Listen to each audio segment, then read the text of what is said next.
안녕하세요. 조윤 목사입니다. 네, 오늘은 사도행전 8장에 있는 이야기를 계속해서 읽어가 보도록 하겠습니다. 스데반의 죽음 이후에 어떤 일들이 예루살렘 교회에 닥쳐왔는지, 주의 성령께서는 스데반의 죽음을 어떻게 또한 이 세계 그리스도교 우리 역사에 풀어가셨는지 한번 살펴보도록 하겠습니다. 자, 사도행전 8장입니다. 그날에 1절부터 봅니다. 예루살렘에 있는 교회에 큰 박해가 있어 사도 외에는 다 유대와 사마리아 모든 땅으로 흩어지니라. 경건한 사람들이 스데반을 장사하고 위하여 크게 울더라. 사울이 교회를 잔멸할새 각 집에 들어가 남녀를 끌어다가 옥에 넘기니라. 그 흩어진 사람들이 두루 다니며 복음의 말씀을 전할새 빌립이 사마리아 성에 내려가 그리스도를 백성에게 전파하니 무리가 빌립의 말도 듣고 행하는 표적도 보고 한 마음으로 그가 하는 말을 따르더라. 6절까지 제가 한번 읽어 보았습니다. 이제 그 예루살렘 교회에 큰 시련이 닥쳐온 거죠.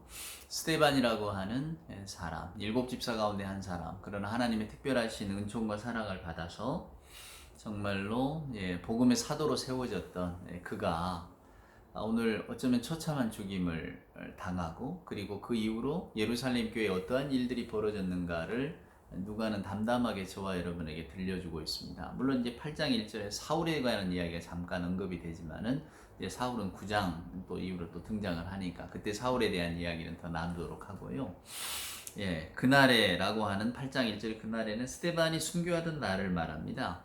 예루살렘에 있는 교회에 큰 박해가 있어 사도 외에는 다 유대와 사마리아 모든 땅에 흩어졌다. 큰 박해가 있다. 큰 박해. 메가라고 하는 말 여러분 아시죠? 메가처치, 메가 도시 이런 말 많이 쓰잖아요. 그러니까 큰 박해가 있었다고 이야기합니다. 그래서 그 박해를 피해서 많은 사람들이 유대와 유대와 사마리아 모든 땅으로 흩어졌는데, 그다음에 저와 여러분이 읽은 데 보면 이제 빌립이라고 하는 또 7집사 중에 한 사람이 사마리아 땅에 가서 복음을 전하는 이야기가 나오잖아요. 여러분 이게 정말로 놀라운 사건입니다. 자, 일단 박해가 있어서 사람들이 흩어졌습니다. 자, 어떤 사람들인가?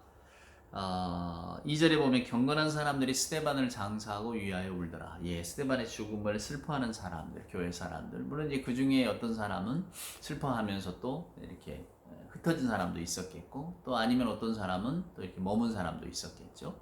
저와 여러분은 이 스데반의 죽음을 인간적인 눈으로 바라보면 하나님께서 굳이 그러실 필요가 있었겠는가? 이런 의문을 갖습니다. 또 더군다나 오늘 8장 1절에 나오는 사울은 그가 죽임을 마땅히 여기더라. 또 스데반의 죽음 가운데 가장 결정적인 역할을 했던 사람 가운데 한 사람, 사울이라는 사람이 있잖아요. 근데 하나님께서는 스데반은 죽이시고 나중에 이 사울을 들어 쓰신단 말이에요. 우리 생각할 때는 아니 스데반 같은 경건한 사람, 헌신된 사람, 또 설교도 잘하고 능력도 뛰어난 사람을 그냥 쓰시면 되지. 왜 스데반은 죽이고 사울을 쓰시는가? 근데 여러분 이 2절에 해답이 있어요. 1절 마지막 부분에 유대와 사마리아 모든 땅으로 흩어지니라. 자, 우리 예수님은 분명히 사도행전 1장 8절에서 그 제자들에게 성령이 너희에게 임하면 너희가 큰 권능을 받고 그래서 너희가 예루살렘, 유대와 사마리아 온 땅 끝까지 이르러 너희 증인이 되라 이렇게 말씀하셨잖아요. 근데 오늘 제자들이 그냥 머물렀단 말이에요. 유대에, 그 예루살렘에. 아마 제자들은 밖에 나가는 두려움도 있었겠죠. 또 예루살렘에 성전이라는 곳이 있으니까, 예루살렘이 어차피 종교의 지도 도시 아닙니까? 중심 도시. 예루살렘에 있는 것이 여러모로 자기들의 생각 속에는 복음을 위해서나 하나님 나라를 위해서나 유익하다고 생각했을지도 모릅니다. 그런데 이 사람들을 어떻게 합니까? 주의 성령께서 흐트러 버리죠. 제가 누가복음은 흔히 성령 행전이라고 많은 분들이 부른다고 했잖아요. 그러니까 무엇이냐면 그 사건의 주동 또 어떤 일들의 배후에는 반드시 성령의 역할이 있었다는 겁니다.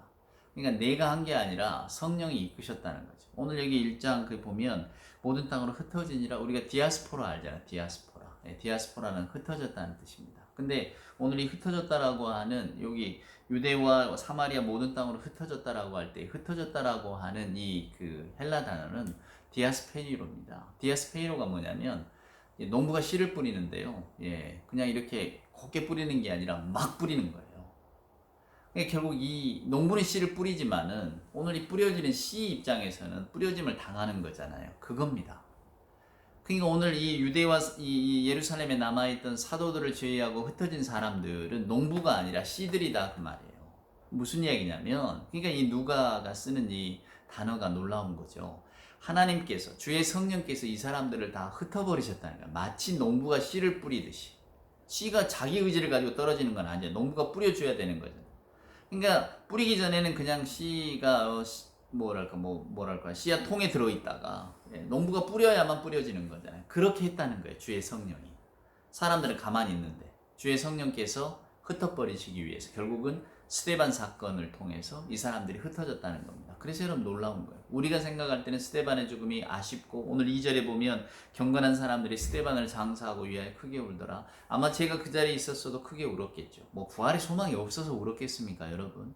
그냥 인간적으로 어쩌다 이렇게 비극적인 일이 우리에게 있는가. 우리는 늘 세상에 닥친 일들 가운데는 하나님의 사랑과 하나님의 약속을 믿으면서도 또 인간으로서 가지고 있는 한계가 있잖아요. 그러니까 슬프고 황망하고 당황스럽고 수혜받을 생각하면 안 됐고 뭐 이런 마음들이 막 복합적으로 밀려들지 않겠습니까? 그러니까 저와 여러분도 그냥 대부분 이렇게 막 슬퍼하는 사람들 중에 하나이지 않았겠어요. 근데 하나님께서는 이 사람들을 다 흩어버리신다 그 말입니다. 이 3절에 보면 사울이 아주 악역을 맡았죠.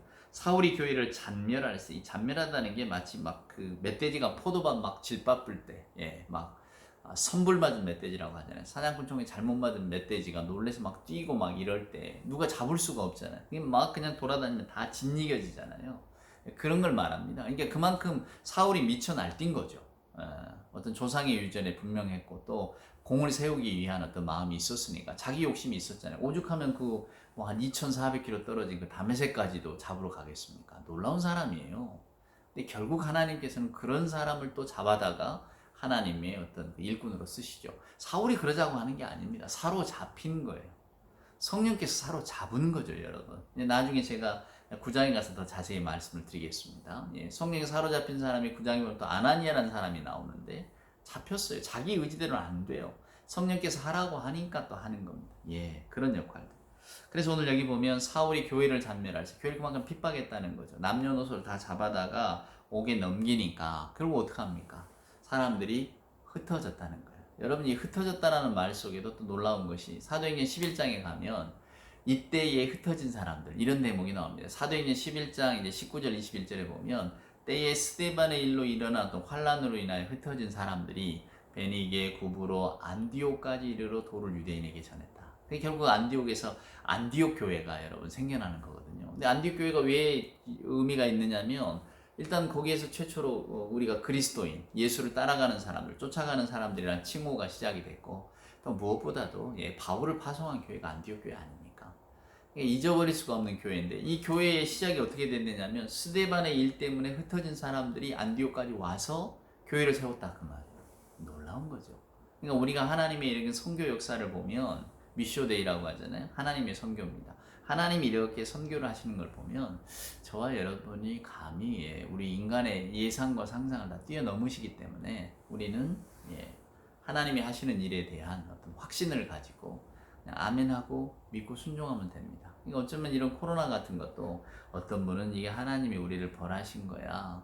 뭐 이런 말도 합니다만은 아직 여러분 우리가 하나님 주신 자연이나 환경을 함부로 하고 지금도 뭐 기후위기 뭐 이런 이야기도 많이 하잖아요. 우리가 그냥 함부로 뭔가는 이렇게 하나님 두려운 줄 모르고 모든 걸 다루고 그리고 그것으로 인한 결과들이 막 이렇게 드러나는데 그런 걸 가지고 뭐 하나님께로 또 책임을 돌린다는 것도 우습잖아요.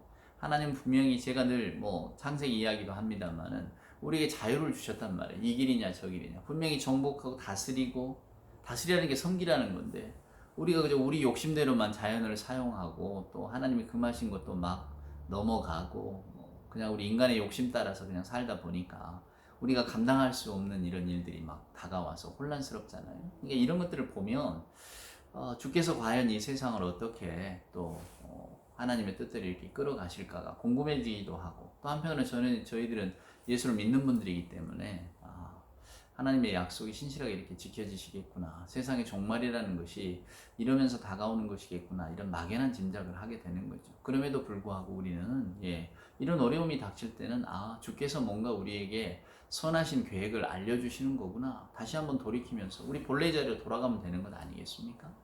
오늘 이스라엘 사람, 오늘 뭐 유대의 그 예루살렘에 믿던 사람들이 뭐 자기들이 알아서 뭐 안디옥으로 가고 이게 우리가 세계 선교의 전초기지가 된단다.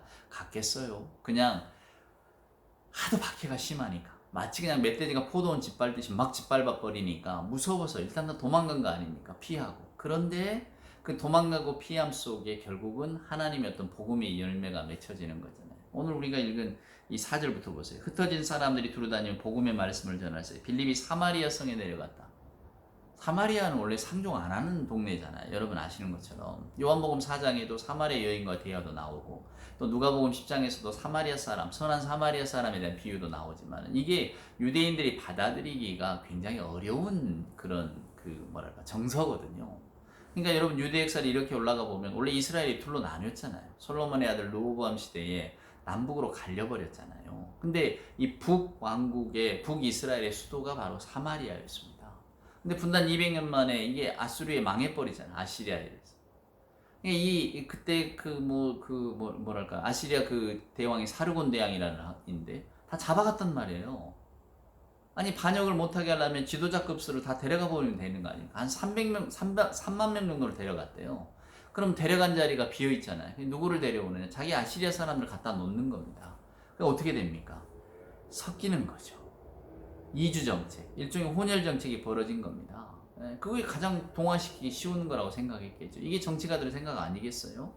그러다 보니까 남유대 사람들이 순수혈통을 고집하잖아요. 우리는 뭐 다윗의 자손 뭐다 뭐 이러면서 그러니까 사마리아 사람을 경멸하는 거죠. 야 너희들 섞였잖아. 아니 섞인 게 자기들이 섞이고 싶어 섞인 건가요? 그런 비극적인 역사 속에 섞일 수밖에 없는데 사람의 마음이 그런 겁니다. 괜히 그냥 혐오를 조장하고 그래서 유대인들이 사마리아 사람을 상종을 안 합니다. 교론지간의 지역감정이 있는 거죠. 근데 예수님께서는 그걸 쉽게 뛰어넘으셨잖아요. 사마리아 여인과 대화 속에서도 뛰어넘고 그리고 주님은 분명히 사도행전 1장에서 왜 사마리아가 들어갑니까? 유대인들이 정서적으로 받아들일 수 없는 지역이란 말이에요. 근데 그걸 복음은 뛰어넘는 거예요, 여러분. 받아들이지 않는 게 어디 있습니까? 복음이라고 하는 것은 모든 것을 다 무로 돌려버리는 거예요. 인간의 어떤 정서, 기본, 또 뭐 인간이 가지고 있던 감정들, 뭐 역사적인 이런 상처들 다 뛰어넘는 겁니다. 무조건적인 복음이라고 하는 것은. 그게 어려운 겁니다, 여러분. 우리가 그냥 난 복음주의자야. 천만에. 저와 여러분이 어떻게 복음주의자가 됩니까? 복음주의자로 살려면 우리가 예수님처럼 돼야 돼요. 다 내려놔야 돼요. 아버지 마음으로 돌아가야 된단 말입니다. 우리는 그냥 가까이 있는 사람 하나도 용서하거나 받아들이지 못하면서 어떻게 우리가 복음주의라고 자처할 수 있어요? 예수 그리스도의 복음을 믿는 사람이라고 말할 수 있지만 감히 우리가 그 복음을 어떻게 지금 그걸 못 따라가서 지금 이렇게 안절부절하는 거 아닙니까? 어떻게 예수 그리스도의 그 복음을 그냥 날로만 받아 먹는 것 같아서 너무 죄송하고 송구한 마음 때문에 오늘 또 예배하면서 또 말씀을 들으면서 그래도 하나님 저도 좀 거기에까지 좀 나가야 될 텐데요. 우리가 언뜻 보면 지금 전부 다 예루살렘에만 모여있는 주의 제자들 같지 않습니까? 그러니까 스데반 사건 같은 게 일어나서 강제로 흩어버리는 거죠. 성령께서 말입니다. 언젠가는 우리에게도 그런 날이 오리라고 생각합니다. 저나 여러분을 강력하게 사로잡아서 정말로 복음에 충실한 삶을 그것이 너무 노년이 되지 않기만을 바랄 뿐이죠. 육신의 힘도 다 빠지고 큰 병으로 와서 저희들이 그 병 때문에 뭐 이러지도 저러지도 못해서 손 들고 옵니다. 이런 지경이 안 되어야 그래도 저희들이 좀 복음주의자로서의 삶을 좀 살 수 있는 그런 어떤 시간이라도 허락되지 않겠습니까? 그것을 간절히 기도합시다. 우리도 언젠가는 주의 복음 안에서 복음주의자로 살 수 있기를. 이게 복음이라는 게 무서운 거예요. 사마리아까지 가라는데 안 가잖아요.